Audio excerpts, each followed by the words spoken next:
Okay, my camera ran out of space in the middle of that. So I finished the manoeuvring, but essentially this is what we've got. You can see the Austrian skirmish line here. The German skirmishers essentially came out here and were blocked by the recruit, circled around here and have come back to hold this there. And so then that's about a free corps. Russian skirmishers here. The Grens managed to identify the grenadiers on the tail of that third column, and then the other two parts of that column were spotted, the two dummy parts were spotted by this unit here. So this unit wasn't good enough because they were dummies. Hang on, but those ones are there, so it doesn't really work with those ones. Okay, so we've got half a Fusilier brigade there.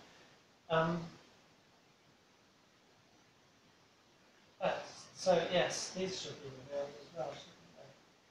So those muskets are revealed, and so this is the last thing I did here, and those light guns are revealed.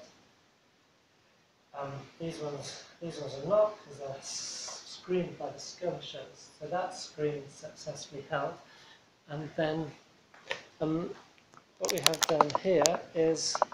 You can see this is actually off board, so it's sort of on the edge here, ready to come on. That's the musket brigade there, Prussian musket brigade, and here again off board are two horse artillery units.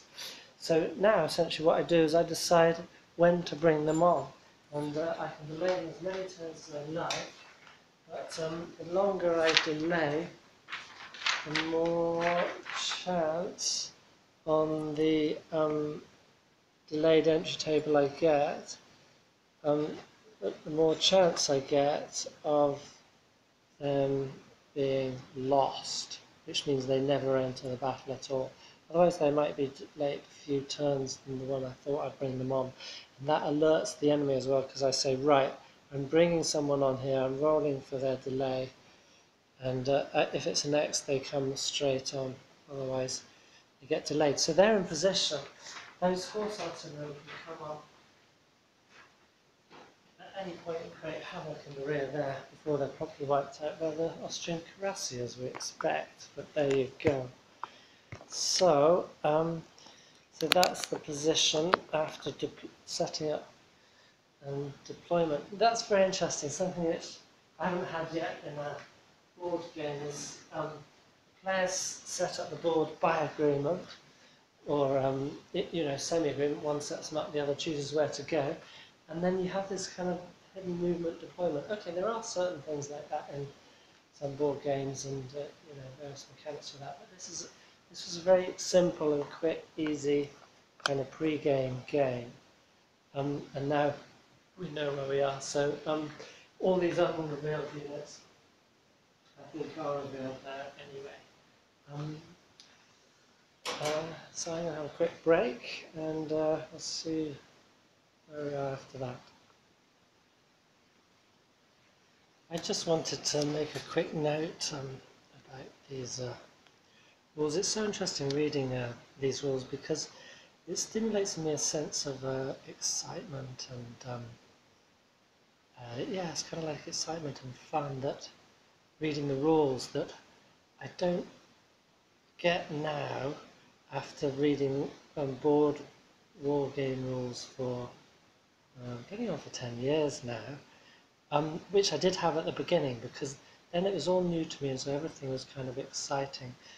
Like here in the glossary, I think, wow, I could just read that glossary as a form of pleasure, just soaking it in, which is what I did with board war game rules before, but now I read them with more of a kind of I don't know the right way to say it now. I've seen a lot of it before, and so it's not exciting because it's not new, and I think it's more the sense that I see what's coming, so I know I'm going to have to remember this and that, and I'm going to forget something and so forth. Whereas when I'm reading these rules, they kind of read, it feels kind of like freer and easier, like line of sight, for example. Where are we? Can I show that to you?